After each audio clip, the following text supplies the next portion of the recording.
Juste avant que la vidéo commence, tu dois absolument savoir que tu peux récupérer une formation gratuite Assure ton bull market comme un pro et en plus de ça un accès VIP au contenu exclusif. Défile dans la description de cette vidéo, clique sur le premier lien juste ici, clique sur obtenir gratuitement, remplis ce formulaire, trade sur notre plateforme partenaire BitGet et obtiens le contenu VIP qui te permettra de trader à mes côtés en suivant mes stratégies et un accès VIP sur mon Discord. Également, tu recevras automatiquement mon top 5 altcoins pour 2024. Tu peux retrouver une vidéo qui t'explique tout dans la description. Juste ici, bon visionnage.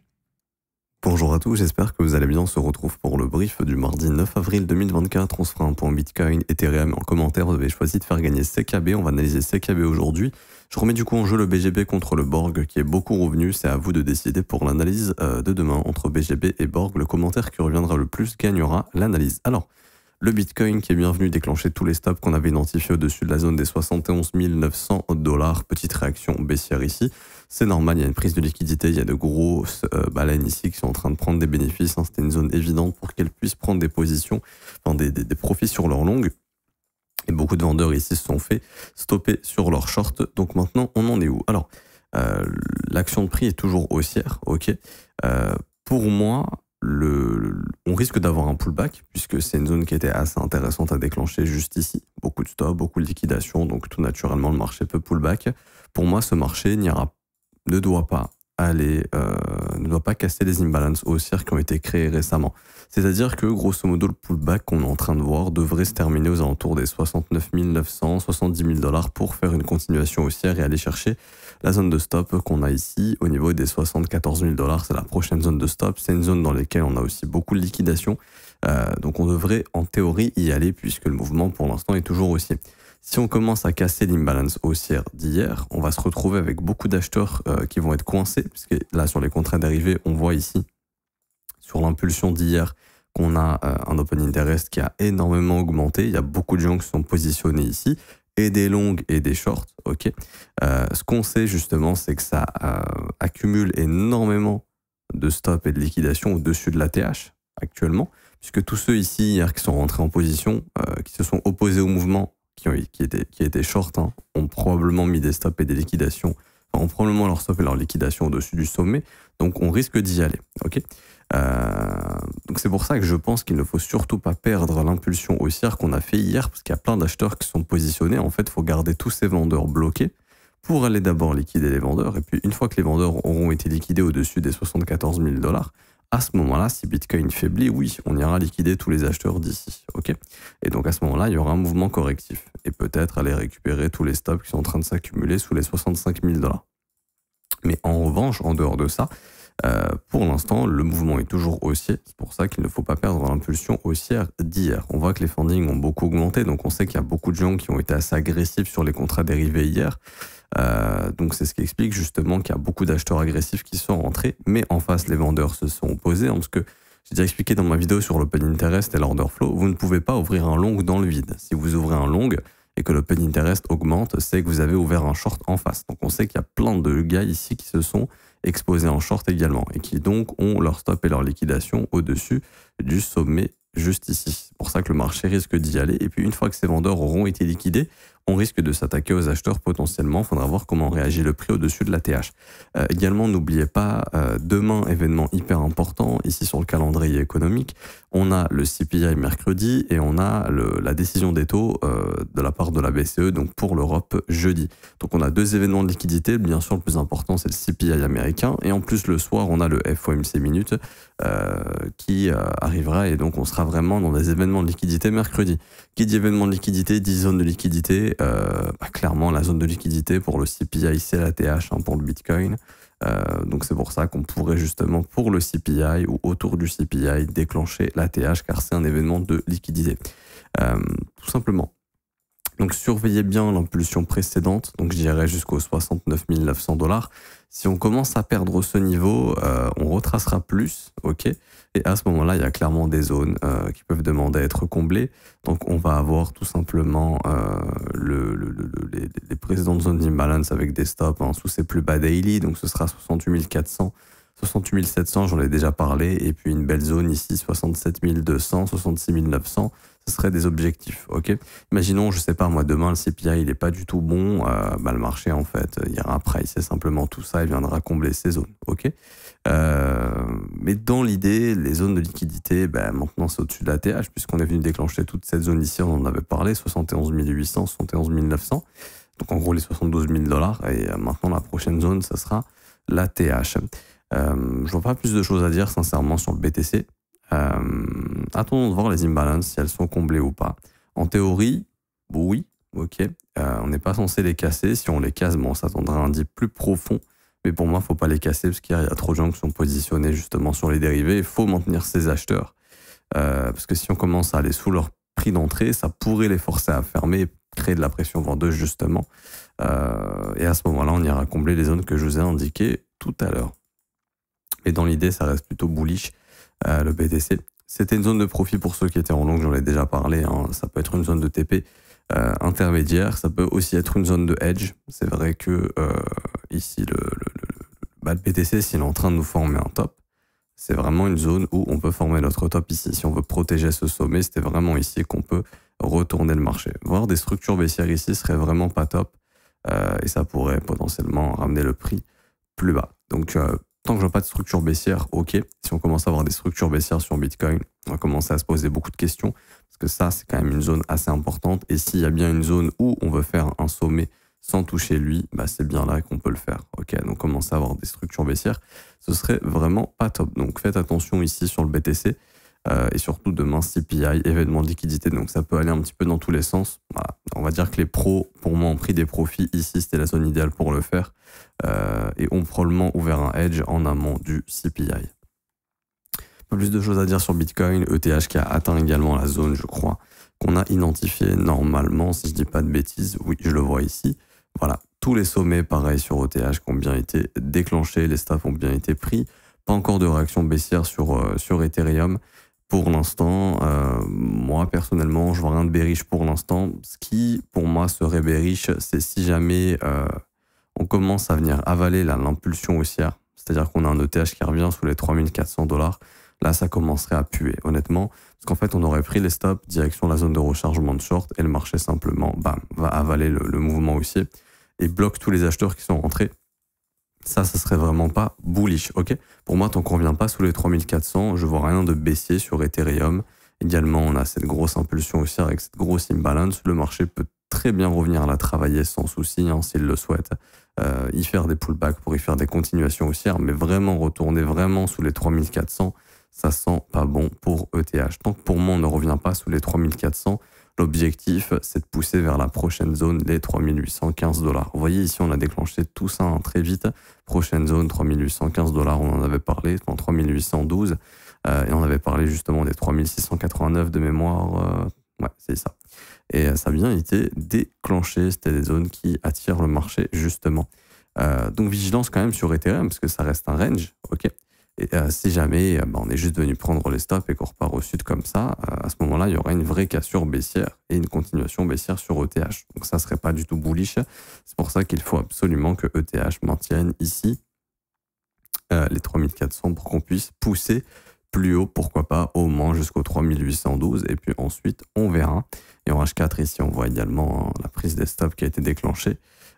Donc wait and see sur Bitcoin, bien sûr si Bitcoin fait une structure baissière, Ethereum suivra. C'est pas le cas encore pour Bitcoin, donc surveillez bien Bitcoin bien évidemment. En fait, les deux ont atteint des zones de stop, de prise de profit pour de grosses baleines et également potentiellement des zones de retournement. C'est pour ça qu'il faut faire extrêmement attention, extrêmement attention.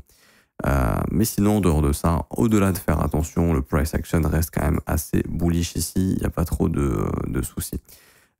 Et pour finir, alors le Borg, et du coup je vous invite aussi à surveiller le dollar index, pardon pas le Borg, le CKB, et je vous invite aussi à surveiller bien sûr tout ce qui est S&P 500, dollar index, etc. Je pense qu'on fera un point demain avant le CPI. Et du coup CKB, alors CKB, est-ce que c'est intéressant et intelligent d'investir dedans? Non. Vous allez dire, ok, c'est brutal. Je m'explique. Vous n'êtes plus dans un environnement d'investissement, vous êtes dans un environnement de spéculation et de suivi de tendance. Ok, si là vous vous dites j'ai investi ici pour tenir ça sur le long terme, vous allez vous faire rect, clairement. Car on n'investit jamais sur un marché qui est vertical, c'est une erreur de débutant. Le professionnel, il investit quand c'est horizontal, quand c'est plat, et il vend quand c'est vertical. À votre avis, qui a accumulé ici? Et vous vous rappelez, je vous ai fait une vidéo sur ça, sur comment déceler vos zones d'accumulation. C'est assez simple, vous prenez le volume profile, vous regardez où est-ce qu'on a le point de contrôle. Donc c'est la zone dans laquelle on a exécuté le plus de volume. Ah bah bizarrement, c'est ici, c'est à 0,033. Les professionnels, ils ont acheté ici, c'est eux qui ont accumulé ici. Là, on peut voir qu'ils sont en x9. Ok. Donc là, vous achetez des pros qui ont accumulé des centaines de millions de dollars, qui sont en x9 et qui donc ont des milliards de profits à déboucler. Enfin, je sais pas en termes de market cap, on est à combien, je sais pas si ça vaut des milliards, mais en tout cas, voilà, au moins s'ils ont accumulé 10 millions, il y a des centaines de millions à déboucler. Mais je pense qu'on a plus d'1,3 milliard, donc il y a probablement au moins des bonnes centaines de millions de dollars à vendre maintenant.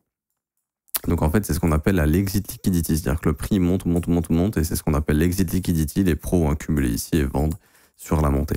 Rien n'empêche d'acheter du CKB pour surfer la tendance, mais en tout cas, c'est pas un environnement pour les investisseurs. Également, notre indicateur de volatilité, quand on est dans le vert, c'est très intéressant pour investir, ici. Donc là, on est resté dans le vert quand même de septembre 2022 jusqu'à janvier 2024, donc au moment du breakout. Ensuite, l'indicateur de volatilité nous dit « Ok, on reprend de la volatilité », donc la charte est verticale et on sort de cette phase d'accumulation ici, hop, quand on a eu le breakout en janvier et février 2024, et puis là, on est dans le rouge. Et le rouge, c'est le pire moment pour investir. C'est bien pour faire du suivi de tendance parce que le momentum est très fort et qu'il y a moyen de gagner de l'argent assez facilement en surfant les mouvements. Mais pour un investisseur, c'est le pire endroit pour se positionner. L'investisseur, il se positionne toujours quand c'est plat. Alors maintenant, je vous donne un petit peu les objectifs. Perso, je pense qu'on ira faire un ATH. Je pense que le prix va essayer d'aller récupérer tout ce qui peut traîner au-dessus du sommet. Donc je pense qu'on va y aller au-dessus de l'ATH. Donc c'est intéressant pour les swing traders. Perso, je vois qu'il y a une pattern qui est assez intéressante, c'est-à-dire ici, grosse consolidation et breakout. Donc il y a moyen de rentrer sur le breakout ici. Ce qui serait intéressant, c'est de rentrer sur le pullback, tout simplement, avec une invalidation si le prix réintègre vraiment la zone, ok, et tout simplement pour faire de la continuation haussière, ni plus ni moins. Donc je dirais que la zone est 0,02, 0,024, elle est assez intéressante pour faire de la continuation comme ça et pousser le prix au-dessus de l'ATH. Et si on perd la zone d'imbalance ici, pour moi, il faut se barrer parce que le marché va venir bouffer tous les stops ici, voire même retracer plus bas. Les plus patients d'entre vous, ça ne veut pas dire que vous aurez cette entrée-là. Mais les plus patients d'entre vous, ce sera plutôt la zone de rechargement. Imaginons qu'un jour, il y a une correction assez forte sur le marché crypto et que CKB revient en zone de rechargement entre 0,08 et 0,014. Ça serait une superbe zone pour faire de l'investissement justement beaucoup plus professionnel que ce qui est en train de vous proposer le marché ici en étant hyper vertical. Faites attention, on est dans des zones de volatilité très fortes. L'investisseur, il ne se positionne pas du tout ici. On est vraiment dans des zones de prix où vous prenez des gains sur la montée des prix. Vous ne savez pas où est-ce qu'on aura le top. Ok. Maintenant, si on fait un nouvel ATH, on peut avoir des objectifs mathématiques pour essayer de déceler justement un top. Donc là, je prends mon FIB, je le mets à l'ATH, je le mets au bottom. Et là, on voit qu'on arrive en zone de rechargement de short. Donc, c'est une zone de profit. Maintenant, c'est pas non plus la fin du monde où on va absolument top. Ici, on peut faire un ATH, bien évidemment. Si on ne doit pas faire un ATH, on fera forcément un top dans cette zone. Ok. Donc, dans la zone dans laquelle on est actuellement, c'est la dernière zone pour faire un top. Si on ne fait pas de top ici, pour moi, on ira faire un ATH. Et en cas d'ATH, c'est assez simple. Ici, je fais une extension 161,8 de 100%. Et ça me donne des objectifs en cas d'ATH. Donc en cas d'ATH, il y aurait une zone intéressante entre 0,07 et 0,086. Ça pourrait être les prochains objectifs. C'est pour ça que je dis qu'on n'est pas dans un environnement pour investisseurs, mais dans un environnement où on est pour les traders de tendance, ok, qui veulent accompagner le prix, tout simplement. Comme ceux qui ont pu le faire sur ce mouvement ici, etc., etc. Il faut savoir sortir au bon moment. Parce que l'investisseur ici, même s'il ne sort pas vraiment au bon moment, il est très safe. Il y a très très peu de chances que CKB revienne vers ses niveaux de prix. Okay, car les gros investissent ici. Donc plus on va se rapprocher, vous vous rappelez dans la vidéo, je vous l'explique, plus on se rapproche du point de contrôle, plus l'offre, la pression vendeuse diminue. Parce que les mecs ont de moins en moins de raisons de vendre puisqu'on se rapproche de leur prix d'entrée. C'est pour ça que généralement le marché peut reformer un bottom un peu plus haut pour ensuite refaire une vague haussière plus tard. Ok. Plus vous achetez proche du point de contrôle, moins votre risque est élevé. Plus vous achetez loin du point de contrôle en tant qu'investisseur, plus votre risque va être important car vous achetez le supply de ceux qui ont investi ici. Et donc, c'est pas très très smart de faire ça. Et aussi également, dernier objectif, et après j'aurais pas grand chose d'autre à dire sur CKB, hein. Dernier objectif, je crois que ça a déjà été atteint, mais on va regarder quand même. C'est l'objectif de sortie du gros W ici. Et donc on est en plein dedans, c'est entre 0,026 et 0,033. On y est venu, donc on est dans des zones de profit. On est dans des zones où les swing traders peuvent essayer de surfer la tendance sur ce breakout. Trouver une entrée autour du premier arrêt, ça peut être cool. Franchement, 0,021 avec une invalidation si on perd la zone d'imbalance. Donc moi, je vois assez rapidement des idées de trade en mode pullback si jamais ça arrive. Hop, voilà, plutôt quelque chose comme ça. On se protège au niveau de la dernière mèche ici, ou même du corps de chandelle de l'imbalance. Mais bon, des fois, ça arrive que le marché puisse mécher légèrement. Donc autant se protéger. Et puis hop, assez rapidement, on peut trouver des idées de trade comme ça en swing trading hein, pour aller récupérer les sommets. Si c'est pas exécuté, c'est pas grave. Il y a des opportunités partout. Pour ceux qui sont déjà dans CKB, prenez des profits sur la montée. Vous savez pas jusqu'où ça peut monter, bah ça tombe bien, moi non plus. Et personne peut savoir jusqu'où ça va monter. Donc hop, profit ici, je remets un TP là. Ok, je sais pas jusqu'où ça peut monter, je remets un TP et en fait vous mettez des TP de plus en plus haut et plus ça monte, plus vous êtes exécuté, plus vous récupérez de l'argent parce que le but sur un asset qui est vertical, c'est de réduire son risque. Ok, donc là vous avez votre courbe du risque et je m'arrêterai là.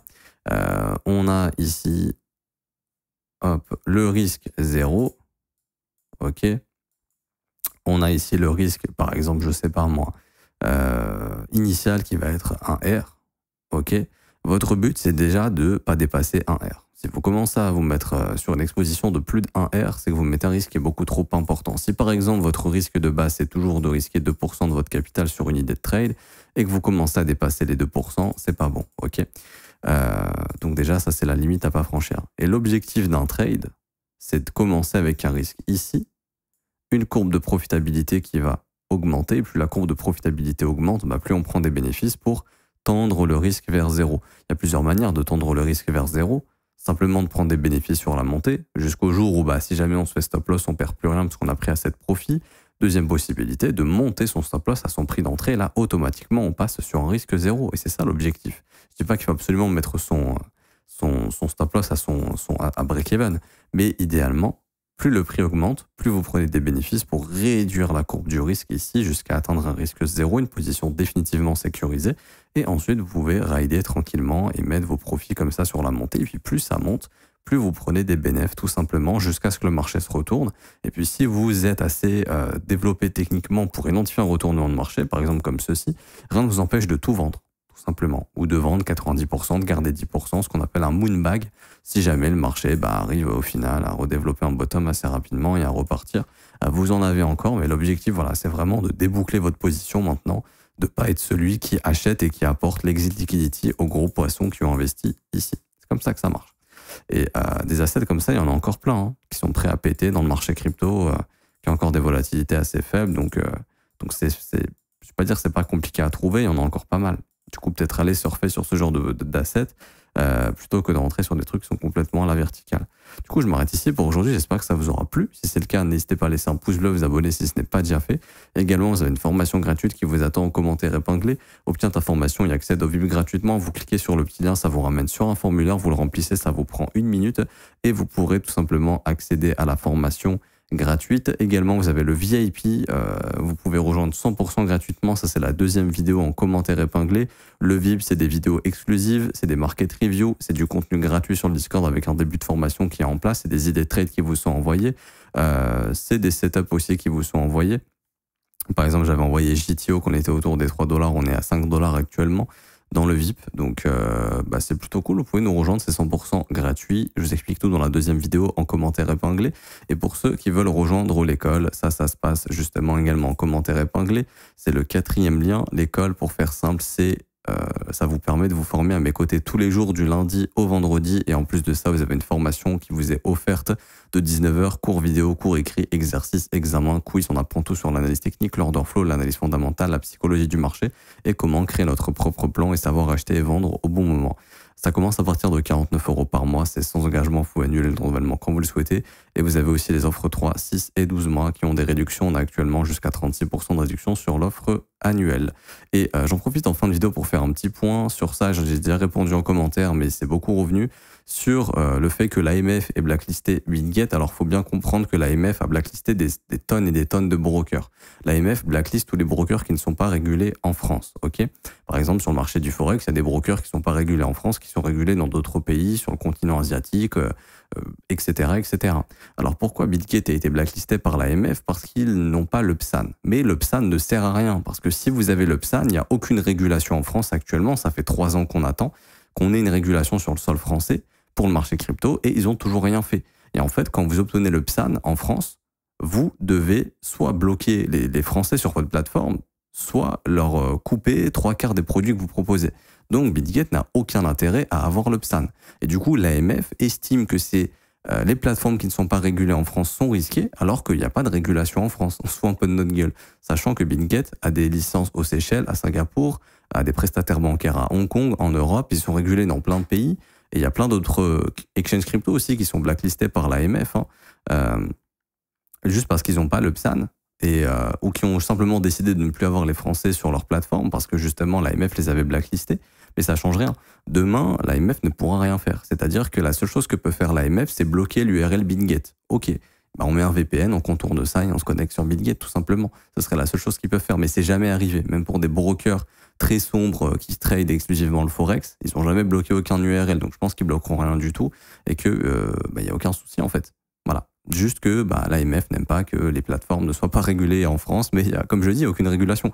Le jour où le gouvernement, le jour où on aura une régulation claire et carrée en France, comme c'est le cas dans beaucoup de pays, il y a beaucoup de pays qui proposent des régulations carrées sur les crypto-monnaies, que ce soit Singapour, que ce soit les Émirats Arabes Unis, il y en a plein, et justement les exchanges vont se réguler dans ces pays-là. Le jour où la France aura un cadre juridique clair sur les crypto-monnaies et qu'il y aura une régulation qui est faite, BitGet obtiendra le PSAN sans problème, puisqu'ils pourront proposer les produits qu'ils ont envie de proposer à leurs clients, que ce sera régulé. Mais là, ils ont plein de produits qu'ils pourront plus proposer parce que c'est pas régulé en France, donc ils n'ont aucun intérêt à avoir le PSAN. Donc c'est du feu de bidon, vous risquez rien d'être sur BitGet. L'AMF ne peut pas geler vos fonds, on ne peut pas geler vos fonds sur une blockchain, ils peuvent rien faire. La seule chose qu'ils peuvent faire, comme j'ai dit, c'est bloquer l'URL, mais c'est jamais arrivé pour aucun broker. Et au pire des cas, si ça arrive, vous mettez un VPN et vous contournez cette restriction comme le font les Américains pour trader sur plein de plateformes. Donc voilà, c'est un peu de la dictature, j'ai envie de dire, et on te reproche de attention, t'es dangereux parce que t'es pas régulé chez nous, mais il y a zéro régulation. C'est comme si demain je crée un pays sur une petite île pourrie et je dis mes citoyens, vous pouvez pas trader sur les plateformes parce que les mecs ils sont pas de licence chez nous, mais j'ai pas mis une régulation en place, donc ça sert à rien. Donc c'est un peu ça le truc. Il y a des régulations qui ont été faites, mais pas tout est encore fait, donc ça on attend. Et puis on nous dit oui, la France sera le hub numéro 1 crypto, à part être l'un des pays européens qui taxe le plus sur les cryptos et avoir mis zéro régulation en place, on est les derniers de la classe comme d'habitude. Donc c'est un peu relou. Voilà, je voulais juste clarifier ça. Merci à ceux qui sont restés jusqu'à la fin. Je vous souhaite une bonne journée. On se retrouve donc demain pour une prochaine analyse. Ciao, ciao.